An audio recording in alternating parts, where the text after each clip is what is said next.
Today, we're going to break down 7 years of a trader's hardcore experience into a blueprint for really understanding the financial markets. We're going to cover the method, the mindset, and the one thing that seriously 99% of traders get totally wrong. Let's dive right in. Just let that sink in for a second. This quote right here tells you everything you need to know about the obsession we're talking about.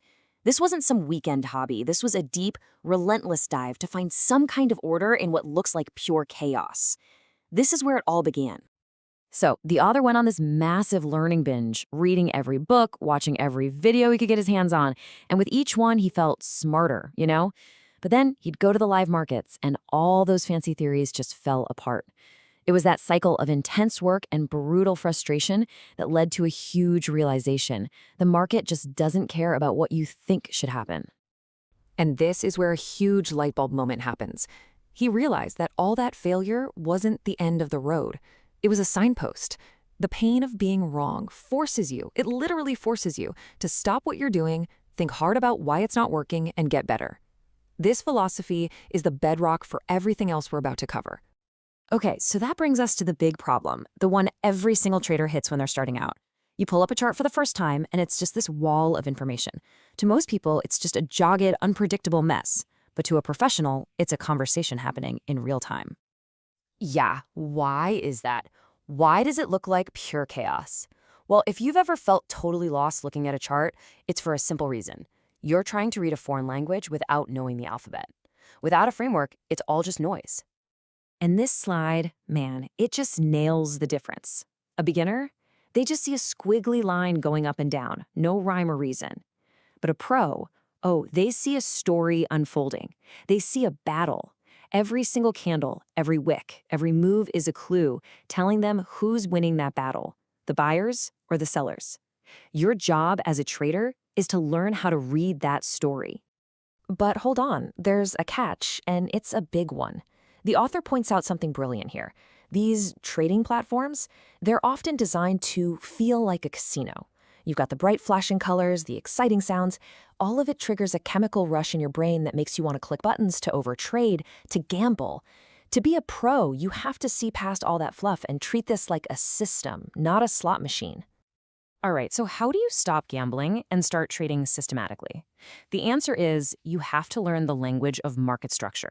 See, today's markets are run by powerful computer algorithms, and these algorithms follow rules. Market structure is the grammar of those rules. It's the simple stuff, like higher highs and higher lows in an uptrend, or lower highs and lower lows in a downtrend. Once you learn to see it, you can finally listen to what the market is actually saying. So that brings us to the actual how-to part. This is the author's core method for actually learning this language. It's a practical, step-by-step process for turning that chaotic chart into a clear, understandable story. And listen, the author doesn't mince words about this next part. He basically screams it from the rooftops. This isn't just a good idea. In his eyes, this is the thing that separates the winners from the losers. Ignoring this process is, hands down, the biggest mistake a trader can possibly make.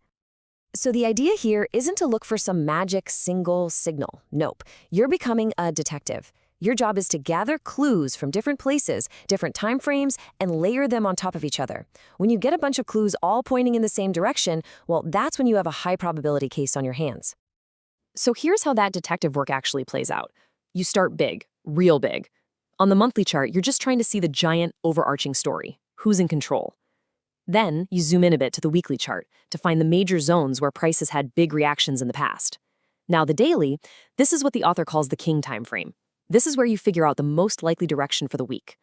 The 4-hour chart is where you start hunting for your specific entry signal, the one that lines up with that bigger story. And those tiny little time frames, the 5 or 15-minute, those are only for watching your trade after you're in. That's it. You don't make decisions there, so you don't get spooked by meaningless noise. And here is the golden rule. You absolutely have to remember this. The higher the time frame, the more it matters. Always. A signal on the weekly chart is way more powerful than a signal on the 4-hour chart. The bigger story always wins and provides the context for everything else.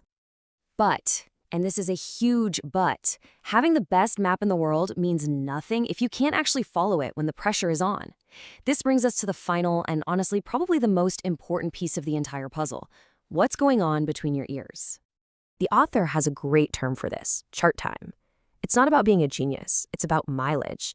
It's about putting in thousands of hours, doing the reps, executing your strategy over and over and over until you don't even have to think about it anymore. It becomes second nature. That's how you build that gut feeling that all the pros talk about. And all that chart time helps you build these 3 non-negotiable pillars. First, a systematic approach. You follow your rules like a soldier, no exceptions. Second, emotional control. You understand that losing a trade is just a business expense, not a personal attack. And third, and this might be the most critical, is strict risk management. It's the one thing that keeps you in the game long enough to win. This slide just lays it all out, plain and simple. You've got 2 paths. On one side, the emotional trader. They're all over the place, they try a new strategy every week, they have a bad trade, and then try to win it back with a crazy, oversized bet. On the other side, you've got the systematic trader. It's a completely different world. They stick to one plan, they take a loss on the chin, and they move on to the next opportunity with the exact same risk. One is pure chaos, the other is a business plan. And this quote, this one might just blow your mind. If your trading is not boring, you are doing something completely wrong. Think about that for a second. We're conditioned to chase excitement, right? Adrenaline, action. But real professional trading, it's supposed to be boring. It's a repeatable process. If it feels like a roller coaster, you're not trading, you're gambling. So, after this whole 7-year deep dive, what's the big takeaway? The holy grail, the secret sauce everyone's looking for. It's not some hidden indicator or a secret pattern on a chart. The real edge is you. It's a solid system that you have the unwavering discipline to follow, day in and day out, no matter what. Which leaves us with one last question to chew on. After all the charts, all the analysis, all the strategies, maybe the most important analysis you can ever do is of the person clicking the mouse. What if the ultimate trading edge isn't out there in the market, but right there, staring back at you in the mirror?